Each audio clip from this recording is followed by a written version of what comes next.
This podcast is brought to you by the North Dakota Petroleum Foundation. Communities across North Dakota can see big possibilities for education, infrastructure, conservation, and more. The state's oil and natural gas industry helps make them happen. North Dakota Oil and Natural Gas, advancing the possibilities. Learn more at ndpetroleumfoundation.org.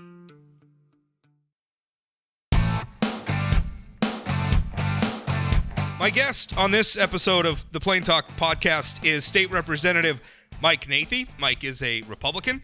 He is from Bismarck, and he is also the prime sponsor of legislation, although there's a lot of Republicans, including the legislative leadership in Bismarck, who are supporting this. But he's the prime sponsor of legislation that would create... Well, it would change the way the legacy fund's principal would be invested, and it would focus a portion of those investments, 20% of the legacy fund principal, which works out based on the present amounts of the legacy fund to about $1.4 billion in North Dakota. For those of you who don't know what the legacy fund is, this is it's one of the quote unquote oil buckets that was created. It was created by the legislature, but it was a constitutional amendment, so it was also approved by the voters. And essentially what it does is it takes a percentage of oil tax revenues and puts it in an investment fund.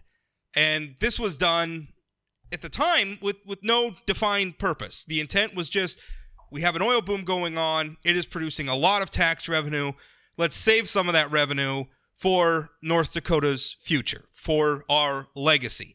And so there's a lot of debates on how to use it, and we've used some of the earnings, right? Because this fund now has billions of dollars in it, which means that it kicks off millions and millions of dollars in investment income, and we've spent some of those earnings at times, but we haven't really done a lot with the legacy fund itself. So what Representative Nathe's bill is, and it has a ton of support.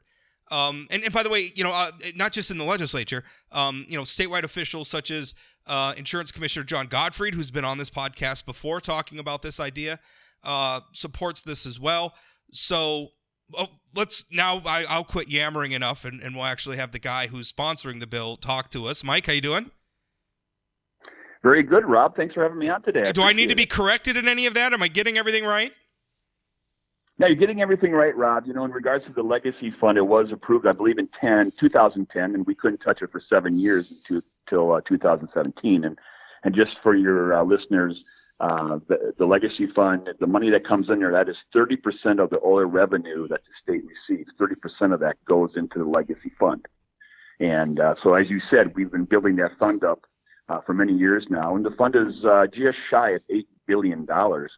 And, Rob, in the past, there's been a lot of criticism, and rightfully so, of the legislature. We have not really addressed what are we going to do with this money? What are we going to do with the earnings? We've been criticized for just stuffing the money in the mattress and not really having a forward plan. And I think that was all spot on. And maybe that was okay for a while. I mean, I think it made sense to let the fund build for a while. But I think we've also... And that's why we had to...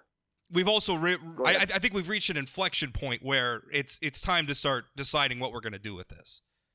Exactly right. It was okay for a while for the 7 years. That's why we couldn't touch it. We had to let it build up. So anyway, this bill is quite frankly, is a response to that. A number of us have said going into this session, we need to have a plan dealing with the legacy fund and dealing with the legacy fund earnings. And this bill is one of a 3-bill package dealing with the legacy fund. Because quite frankly, Rob, if we do nothing, if we keep it status quo, we will most likely see an initiated measure or two, I think, in my opinion. So we've been working hard on this. What the bill does is, just as you said, it takes 20% of the legacy fund money that comes to the state. Now, it would start on July, if it were to pass, it would start July 1st, and any new legacy money now would go over it. Not the current money not the $8 billion that are already in there. But as the money comes through the door July 1st, then 20% of that, the bill directs State Investment Board to put that into North Dakota products. And 10% of that would go into fixed income products in North Dakota, one for what they call the CD match program, which is, and that's a fixed income, which is used for companies that are rated long-term investment grade companies. They have to meet a high standard to do that. We also have an infrastructure revolving loan fund, which is used to provide loans to political subdivisions for infrastructure projects, transportation, water, that kind of thing. So it would go into there, and we have a set percentage that we have to get back on that. So the fund gains some earnings there. So we're not. I think that's important because we're not. The thing that a lot of people don't understand is they'll talk about, well, this is how we're spending the legacy fund, and this isn't really spending. This is investing. No, it's not spending at all. And it's not even a sort of investing that the legacy fund isn't already doing. The legacy fund is already invested in companies, right? They own stocks, it invests in companies. And by the way, I wrote a column last year where in some ways the legacy fund is invested in some not so great companies. I mean, we're invested in Russian nationally owned companies. We're invested in some Chinese companies that are not great. I would like to see some more scrutiny of that. But we already invest the legacy fund in businesses. Oh yeah. We already invest the legacy fund in bonding infrastructure, right? I mean, we will. Some of the money goes out, and maybe it'll be part of a money that's used as capital for a bond somewhere, like in California or something, to build a highway. So the question is, all this does is says, hey, let's do some of that here, because almost none of the legacy fund currently is invested in North Dakota, like almost zero. Yeah, it's 1.2%, and that's put into fixed income here into the CD match program that I talked about. It's very, very small, and Rob, that is just the whole point of the bill. Why is it okay to invest all across this country, all around the world, but yet we can't invest in North Dakota? And as you said, we're investing in some very with countries, and quite frankly, even companies and funds within the country that are detrimental to North Dakota. Some of these funds we invest in do not have North Dakota's best interest in mind. Give some examples give some examples of that. Well, I mean, there's index funds and those sorts of things. So that there's a big movement going along on Wall Street called, I believe it's called environmental social governance, and that is telling companies that if you want our money, there's a social governance thing that says you do not put money into carbon-based companies or anything along those lines. No oil, no coal. No oil, yeah, and it's choking off capital. Even certain types. I think they're even hostile to certain types of production agriculture. Depending on because there's a lot of those. There's a lot of groups pushing that. So I think it probably depends on which group you're talking about it. But there are parts of production agriculture, ranching, and that they don't want investment in either. Right, exactly. So this other 10%, Rob, that goes into the equity category, this is the category that everybody's pretty excited about. And this is the money that would go for these qualified projects. It would be run by a fund manager. This whole 20% is run by a fund manager. Little known fact I found out just in the last couple of weeks, there's 32 fund managers right now that manage the legacy fund. And none of them are from North Dakota. None of them are from North Dakota either. No, not at all. Believe me, they're not. And this would hire a 33rd manager. The State Board of Investment would then give him the parameters as far as how they qualify these investments. So it's not like he's going to invest in Mike and Rob's little coffee shop on the corner.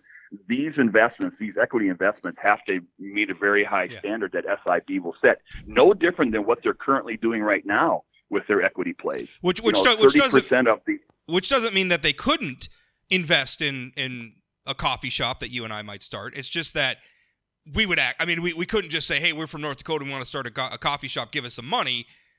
We have to meet standards, right? We have to come in with a pitch. We have to say, hey, this is a good investment. There has to be, right, and there has to be a return to the fund. In the bill it says there's the 5-year, it has to hit the 5-year average benchmark of the fund, and right now that is 5.5%, and so they would have to hit that mark. So there's all these boxes they need to check off before that fund manager puts this money in there. Because let's face it, Rob, through time, it's going to be a very substantial amount of money that is going to be invested in these plays around North Dakota. And so the entrepreneur, neighbor sector, venture capitalist people are very excited about this because North Dakota is probably one of the lowest, if not the lowest, with venture capital. We've been hearing that for years. We've had gubernatorial administrations, we've had legislatures try to fix that. We've done tax credits for angel fund investing, and we've done a lot of stuff, and none of it I mean, Yep. I don't want to besmirch, because I'm talking about a very I don't want to besmirch anything, but let's just say it hasn't exactly lit anybody's hair on fire, right? I mean, we haven't Right. really solved that puzzle, and North Dakota's struggles with capital are a historic problem. I mean, going back to the beginning of statehood. I mean, going back like more than a century. I mean, in fact, it's part of the reason why we have a Bank of North Dakota, is we have struggled to attract capital to North Dakota. Well, now we have a big pot of money that could be used as capital, that we're certainly using as capital for investments in other parts of the country and other parts of the world. All this says is, why not here? Let's make this capital available specifically to North Dakotans. Yep, exactly. And I had heard after our press conference yesterday, which went very well, and a lot of people reached out. I got quite a few emails, and those and very encouraging. I received one from I'm not going to mention his name, but a pretty well-known entrepreneur here in the state. And he said in his industry, once word got out about this bill, he's been receiving calls the last couple of weeks about this bill, and that's outside money that wants to come in here. As he said, capital begets capital. And he says, Mike, my phone's been ringing like crazy ever since this bill has been made public. So I just think it's a very exciting time, Rob, that we can do this. I think it's the perfect time to do this, especially when you look at the economic situation that our country, our state is in right now. Sure. We heard Lynn Helms 2 weeks ago talk about the oil industry and the lack of capital, how that could choke off the development of the oil play out there. He was making a case for this bill, because this bill could there's companies out there, North Dakota companies that are based here, that would qualify to be investment grade investments. And I think it just fits perfectly in there at a time, I think, when we need it the most. Well, because that's another long-term political quandary we faced in North Dakota, is how do we diversify our economy? I love agriculture. Agriculture is a wonderful thing. I'm glad it's here. I love energy. I'm glad the coal people are here. I'm glad the oil people are here. Those, again, are wonderful industries. But the problem is they're commodity-based industries. And because our economy is so reliant on them, we then become very susceptible to the ups and downs of crop prices, or to the ups and downs of oil prices. Coal prices are different. I mean, that's much more stable, so it's not really fair to put them in the same category. But coal is facing not so much, is facing political headwinds, as is the oil industry now, with the incoming administration, President Joe Biden being inaugurated today. But I mean, we need to. We love those things. We want those things to be here. We even want those things to grow and be even more successful than they are, if that's possible. But we want to do other things too. And this is a way that we can attract other sorts of industry, other sorts of commercial ventures, other sorts of entrepreneurship into our state to make it grow. Because I certainly don't need to tell you this, Mike, but prior to the oil boom, North Dakota had an aging population. We had a shrinking population. I remember a time, I mean, over the last several legislative sessions, our problem has been with building schools to meet growing enrollment. I remember when statewide enrollment had been declining for years. Yeah. Now we're it's, believe it or not, North Dakota is one of the youngest states in the union. We have our economy has grown significantly. And a lot of that's due to oil, right? The oil came in and it set things on fire. And, of course, agriculture is very important, all those other things. But we need more than that. And oil, may not. Oil could be as much as I love the oil industry, it could be a very volatile industry. We need more. And this is a way to maybe get more to solve that other problem. How do we diversify our economy? Well, how about we take some of the bounty we got from the oil industry, make it available as capital, and say, hey, North Dakota's open for business. Absolutely. And what's wrong with investing into ourselves? And I'm 100% on board and with diversifying the economy. Look at the tech play we have going out in the Valley right now. Right. It's a perfect example. They could use capital. These are growing companies. That is a growing sector of our state that I know gets some attention, but I don't think gets enough attention. That is going wonderfully right now. So, but Bill, Rob, you talk about this bill and the effects. We had what they call a REMI run, which is a software program we bought last session that a lot of states use to measure the financial impacts on the state's economy if a bill was passed. And REMI is a acronym for, I got it written here, Regional Economic Model Policy Insight, and it's used by many states in this country. So we did a REMI run on the 20% of this. Now it took 20% of the a little over 7 billion. So if we figured 700 million. Now again, this is through a 5-year average, but it shows an increase in the state's economy size of 322 million in economic output. Shows $180 million increase in state GDP. Produces about 44,000 jobs. It shows $101 million in personal income and $79 million in wages and salaries. Now that's all projections with numbers, but it just shows you the major impact that this 20%, especially that 10% in equity, would have on our state's economy. It would really, really light the economy on fire. Again, having that capital there to help spur business in this state cannot be a bad thing. But believe it or not, Rob, I've met resistance on this, and it comes from more of the I don't want to say old boys club, but it comes from more of the more ultra conservative colleagues that I have here, who I think believe just stuffing in the mattress is the best way to go, and I think that's an obviously wrong way to do it.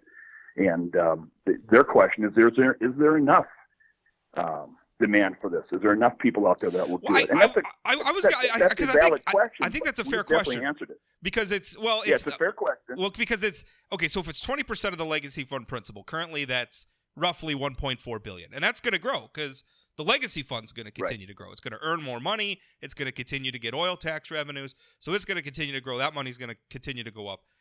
Are there enough investment opportunities in North Dakota for $1.4 billion? Yes, from talking to people in that industry, the venture capital industry, the entrepreneurial industry, yes, there's plenty. There's more than enough, because we've asked that question, we've answered that question. There is more than enough in there. In fact, when you talk to some of these players in there, they almost get disgusted, saying, "We can't believe that's even being mentioned." Yes, I've been told that we've lost some opportunities in the past. Maybe a petrochemical plant that was taking a look at coming out to the west. A fertilizer plant, I've been told, numerous things like that, where they just needed some additional capital to get them over that hump, Rob, to get their business and the industry going here in the state. So yes, it's out there. So I believe you. I think there's more than enough opportunity for this. I don't buy into the idea that this is too much. But as a practical matter, in the legislature, I mean, you're saying basically we're designating 20%. What if for some reason, maybe we have a terrible economic downturn or something, right? We just came through COVID, right? And we know, maybe a bunch of people decide, gosh, we're not going to invest. I hope that doesn't happen to us, but it could. What if for whatever reason we can't invest that 1.4, but what happens? Well, the bill allows a lot of flexibility in there, Rob. There's targets to hit. You have to have qualified buyers, and the bill says up to. Right, it'll say up to a certain percentage must be in the fixed, up to a certain percentage must be in that equity fund. So the state investment board could dial it down if they had to. They'd say, hey, things are looking a little rough. We need to do that here. Yeah. But so it gives them that flexibility to do so. The other thing you mentioned is that we have a target of hitting, the average rate of return, so 5.5%. What happens if we don't hit that? I mean, what are the consequences? What kicks in if we don't hit that target? Well, that's the parameters that the fund manager must have to hit, right? They have to hit that. And let's face it, those 32 fund managers don't hit a home run every time, right? No. You're going to have some big wins and you're going to have some losses in that. And to be fair, investment, there's an inherent risk to investment. You want to win more than you lose. But you're not going to win all the time. I mean, that's just part of investing. Right. Absolutely. And that's where diversity comes in, right? Right. Because the fund right now, invests in domestic equity, invests about 20% of the allocation right now goes into international equity. Those, there's some real estate assets, those kinds of things that it's put into all of that. So that's why you have diversity. So when you have the winners and the losers, you have that to smooth it out. So, are they going to hit a home run with every one, Rob? I doubt it. But what happens if they don't hit that target? I mean, if we're not hitting that 5.5% target, what is what from your bill kicks in? Do we hire a new fund manager? What happens? No, that falls upon the SIB. I mean, That's right. They have those targets to hit right now with their other 32 managers. So if they should have a problem, that falls to the state investment board to take care of that. and they have protocols in place as far as how they'll do it and how they manage that. But this bill doesn't address any of that. Again, we're really telling this state investment board is this 20% must go over here in these two categories.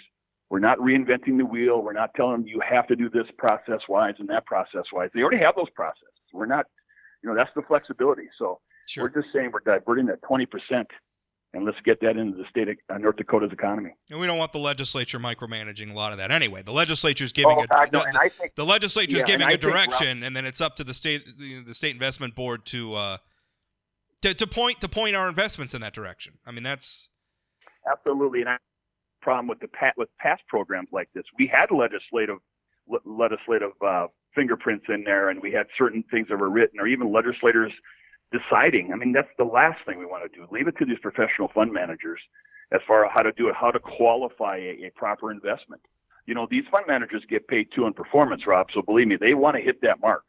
And so they're as motivated as anybody else, and they're going to be very prudent with who they invest with.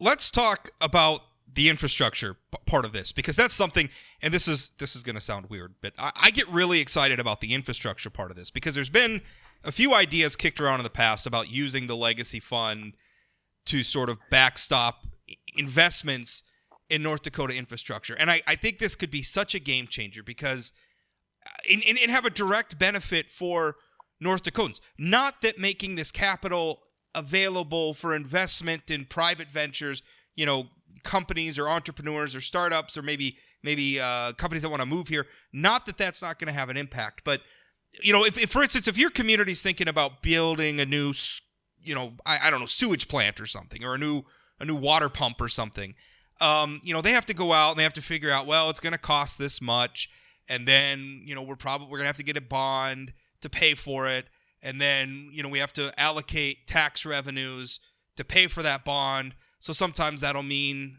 maybe a tax increase of some sort, and then a lot of times once the thing is paid for, that tax increase doesn't go away. Which is a whole other bucket of worms we could get into. But to me, that process, because we have to do it, right? We got to have roads. We got to have the infrastructure for sewer and water. I mean, these are not things that are controversial.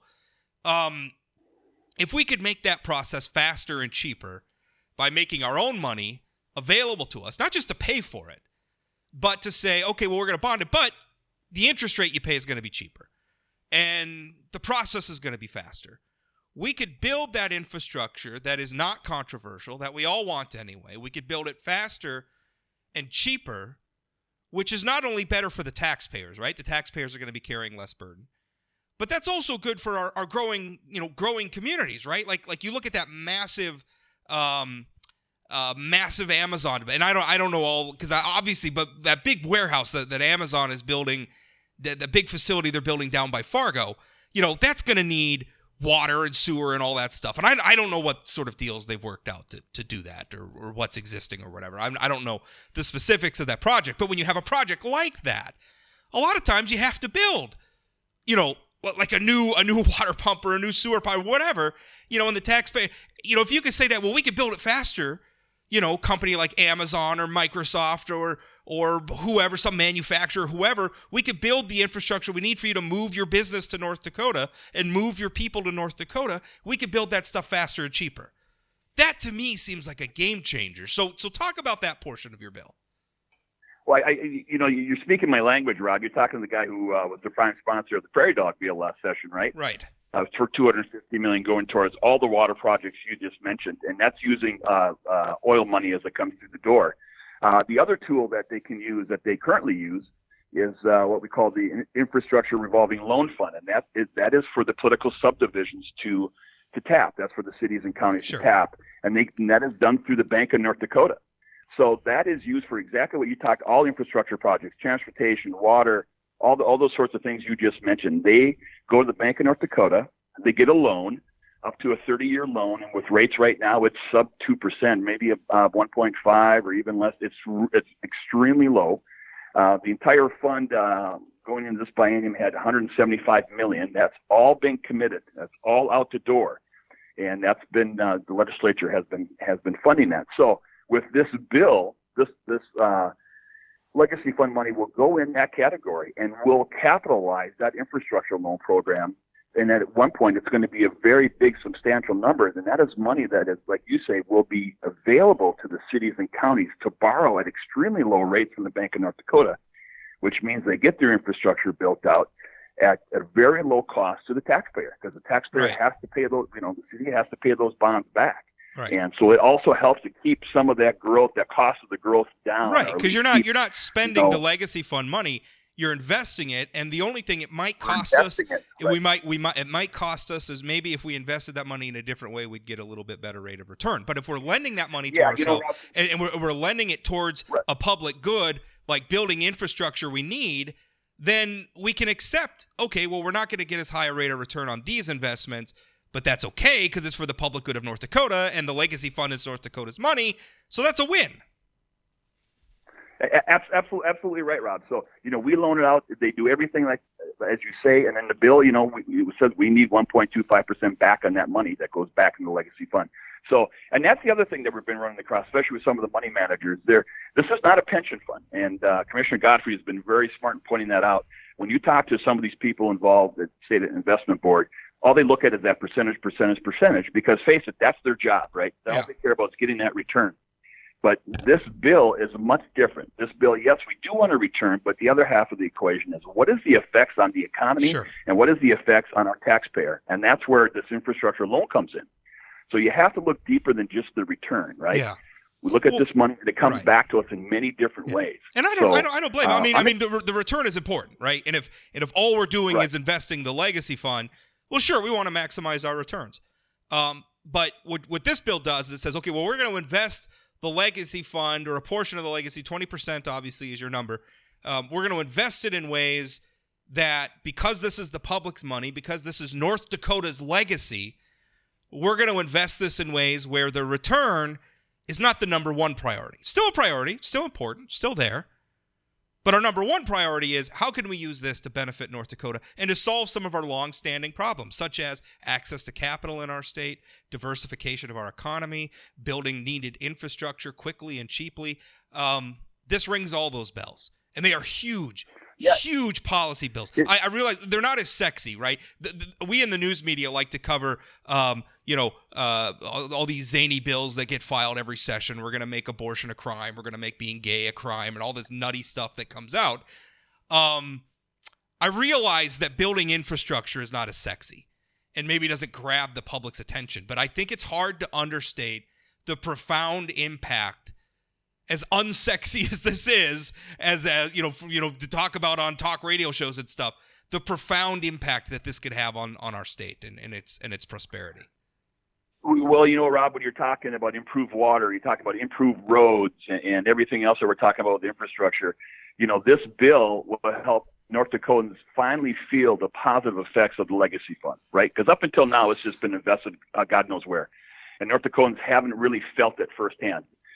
This bill is passed and it kicks in, they'll start feeling that because they're going to see their local communities take on these projects at a very low cost to themselves. And you just can't beat that because we have an aging infrastructure in this state. We have, I've been told, what we talked about in the last session, well over $20 billion of aging infrastructure in the state that needs to be taken care of. So not only can Prairie Dog help, but this can help immensely and help, as you said earlier, help kind of speed up some of these improvements and getting this done. And, Rob, the better infrastructure we have, the better communities have, the more we can attract those companies and keep our property taxes low. So and keep our communities nice to live in. I don't see a downside to this. What is, and last question. I know you're talking about some resistance. You use the term ultra conservative members in the legislature. It seems to me that their stance is let's not use the legacy fund for anything. Let's just keep tucking everything away, which I don't understand because I don't understand how that's a conservative principle. Let's take a bunch of money, billions of dollars out of the private sector, lock it up in government, and then don't ever use it for a public good. I'm very much of the belief if you take money from the public, you better use it to serve the public or give it back. Right? Like pick a lane. And I understand the legacy fund, we let it build up and everything. This is how this was designed and it was approved by the voters, and that's fine. But this is where we're at now. And so I don't understand. So I think that's part of it. But the other part, there seems to be resistance to financing things, right? And I think it comes from, well, if we bond this stuff, then it's debt. And we'd rather just pay for things. So it's almost like, well, if we're going to we just use the legacy fund to just pay for a bridge instead of investing in financing that bridge. And I think it speaks to a very unsophisticated view of how those processes could work, how we could leverage the money we have sitting there to make it work for us instead of just spending it. Well, you're exactly right, Rob. This is what smart business people do. They leverage these kind of monies or even bonds. They leverage that kind of cheap debt, and they put it to expand their business, hire more people, and grow. And that's what this bill does. That's what the bonding discussion we're talking about does. It's a total different mindset. And when I talk about some pushback on this, it's not like there's a ton of support for this bill, but there are some that are very uncomfortable, and most of those are legislators more senior than I, who have lived through some of the tougher times. They saw some of the bonding problems and issues they had in the 80s. Well, let's face it, interest rates were through the roof and everything else. But it's a much different playing field than it is today, back then. And especially these are all tools. Especially when we're talking about lending the money to ourselves. I mean, yes, we're investing in ourselves, right? That's what isn't so bad to invest in our own state and into ourselves. I just don't understand. I don't understand that thinking. So, but I don't want to dwell on all the. It's not like I got a ton of negative support. There is some. I wanted to be honest. There is some out there. Sure. But, well, there's going to be a debate. Overwhelming support. What have you heard? What have you heard from Democrats on this? Because I think it's kind of hard right now. I mean, our Democratic friends are well, their caucus is not very big in the legislature. So, but what have you heard from them? Well, is there a possibility that this is going to be bipartisan?